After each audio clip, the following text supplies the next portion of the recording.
தயாரிப்பாளர் சரவணன் பேசுகிறேன்.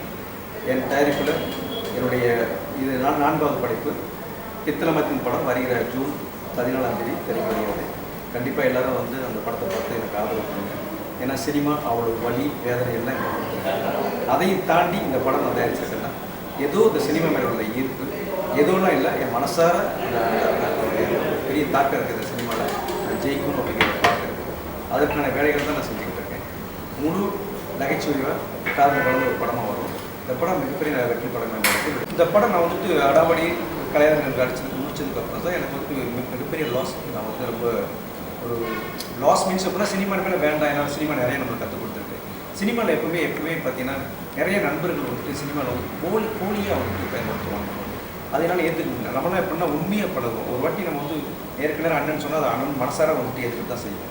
So cinema அந்த மாதிரி இல்லை, அது ஒரு ஃபோர்ஜரியான வாழ்க்கையாக இருக்குன்னு சொல்லிட்டு வேணான்னு சொல்லிட்டு நான் போயிட்டேன். போனதுக்கப்புறம் ஒரு கிட்டத்தட்ட ஒரு 10 ஆண்டு இடைவெளி என்னுடைய மேனேஜர் மூலியமாக ஒரு நண்பர் வந்துட்டு அவருடைய நண்பர் ஒருத்தருக்கு நம்பர் கொடுத்து எனக்கு தொடர்பு போட்டார். எனக்கு அடிக்கடி மேனேஜர் மட்டும் என்னுடைய தொடர்புலேயே தான் இருப்பாங்க. எப்போ வந்தாலும் மீட் பண்ணுவேன். படம் பண்ணுங்கன்னா நான் எனக்கு வேண்டாம்னு சொல்லிட்டு இருந்தேன். ஆனால் முதல் படம் கலையாத நினைவுகள் வந்து அசோசியேட் டைரக்டர் லாஸ்ட் மினிட்ல வந்துட்டு எனக்கு வந்து வேலை செஞ்சு கொடுத்தாரு மிஸ்டர் சுரேஷ், இந்த படத்தினுடைய இயக்குனர் மாணிக்கப்பிரியா. அப்போ அவர்கிட்ட வந்து நம்பர் கொடுத்து அவர் எனக்கு தொடர்பு கொண்டார். ஆனால் அவர்கிட்ட நான் தான் சரவணன் அவர் சொல்லவே இல்லை. எங்கள் 2 பேருக்கு அறிமுகம் இருக்குன்னு ஒரு மேனேஜருக்கு தெரியாது. ஸோ அந்த சூழ்நிலையில் சரி அவர் மேனேஜர் வந்து என்னை தொடர்பு கொண்டு கேட்குறாரு, இந்த மாதிரி ஒருத்தர் நம்பர் கொடுத்துருக்கேன், எனக்கு சும்மா ஆன்லைன் கதை மட்டும் கேளுங்க, பிடிக்கும் உங்களுக்கு. நான் சொன்னேன் பிடிக்கிறது இருக்கட்டும், யார் டைரக்டர் அப்படின்னு கேட்டேன். அவர் முதல் படம் தான் பண்ண போகிறாரு, தான் முதல் படம் இருக்குது. அப்போ யார்கிட்ட அசோசியேட்டாக இருந்தார் கேட்டேன். அப்போ அவர் எல்லாரும் பேரை சொல்லும்போது எனக்கு தெரிஞ்சிச்சு, இவர் தான். அப்போ இன்ன வரைக்கும் ஒரு படம் பண்ணுங்கிற என்ன எனக்கு தெரிஞ்சிச்சு. பரவாயில்ல நீங்கள் நம்பர் கொடுங்க அப்படின்னு. அப்படி நம்பர் கொடுத்த உடனே பேசினார் என்கிட்ட. அப்புறம் நான் அவரை பற்றி கேட்டேன், நீங்கள் எப்படி இருக்கிறீங்க, நல்லபடியாக இருக்கிறீங்களா, உங்களுக்கு கல்யாணம் ஆயிடுச்சான்னு நான் அவரை பற்றி பேசுகிறேன். ஆனால் அவர் என்கிட்ட வந்து கதையை பற்றி கேட்டுக்கிட்டு இருக்காரு. கதையெல்லாம் அப்படி நீங்கள் எப்படி இருக்குன்னு சொல்லும்போது அப்புறம் அவருக்கு தெரிஞ்சிருச்சு, நான் தான் தெரிஞ்சிருச்சு.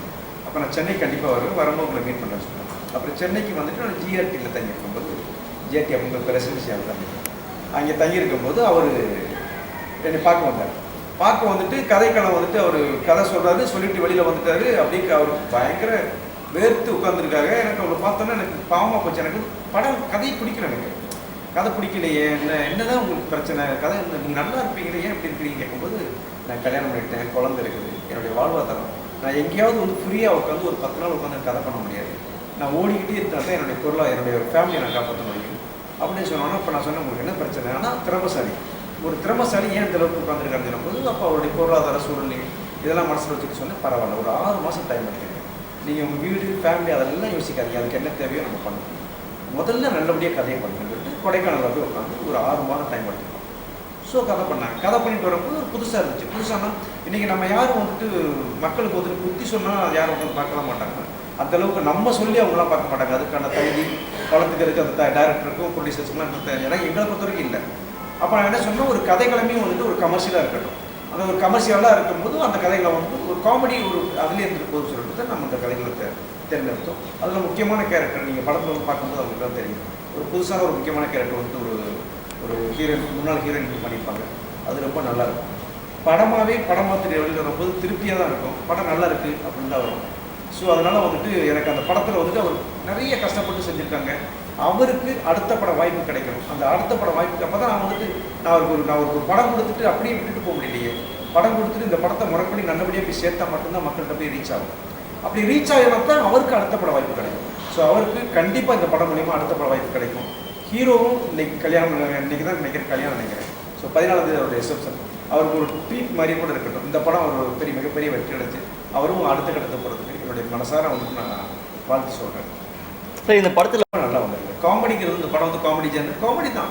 காமெடி சின்னதாக ஆக்ஷன் இருக்கும், சின்னதாக லவ் இருக்கும். இந்த லவ் கூட பார்த்தீங்கன்னா ஒரு வித்தியாசமாக இருக்கும். அது இந்த படத்தில் வந்துட்டு ரொம்ப ஒரு புதுசாக தான் இருக்கும். அது காமெடி எல்லாருமே நல்லபடியாக வந்துட்டு நமக்காக சப்போர்ட் பண்ணியிருக்காங்க. ஒரு பாலசந்தன் சரி, தம்பியனும் சரி, மதுரை முத்தனும் சரி, முல்லை கோதண்டா அவங்களாம் வந்துட்டு என் வாழ்க்கையில் மறக்க முடியாத ஒரு ஆளுங்க அவங்க தான்.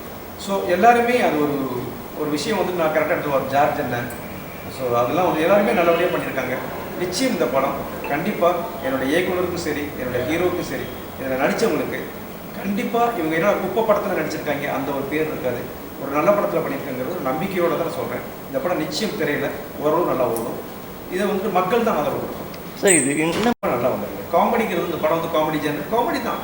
காமெடி சின்னதாக ஆக்ஷன் இருக்கும், சின்னதாக லவ் இருக்கும். இந்த லவ் கூட பார்த்தீங்கன்னா ஒரு வித்தியாசமாக இருக்கும். அது இந்த படத்தில் வந்துட்டு ரொம்ப ஒரு புதுசாக தான் இருக்கும். அது காமெடி எல்லாருமே நல்லபடியாக வந்துட்டு நமக்காக சப்போர்ட் பண்ணியிருக்காங்க. ஒரு பாலசந்தரும் சரி, தம்பியனும் சரி, மதுரை முத்தனும் சரி, முல்லை கோதன் அவங்களாம் வந்துட்டு என் வாழ்க்கையில் மறக்க முடியாத ஒரு ஆளுங்க அவங்க தான்.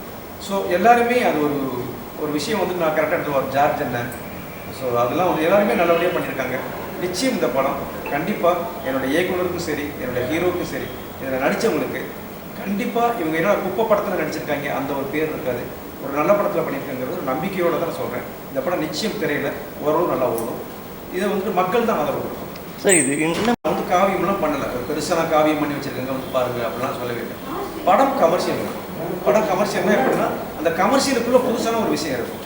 அந்த புதுசான விஷயம் திரைக்குள்ளே வரும்போது தெரியும் அவங்களுக்கு. ஸோ அது ஒரு புது, ஏன்னா எதிர்பார்த்து வரும்போது அது வந்துட்டு தெரியாது. எதிர்பார்க்காம வர்றவங்களுக்கு தான் இது புதுசு அந்த மாதிரி விஷயங்கள்லாம் வச்சுருக்காங்க தெரியும். நிச்சயம் கமர்ஷியலை தாண்டி ஒரு விஷயம் இருக்குது, அது மக்களுக்கு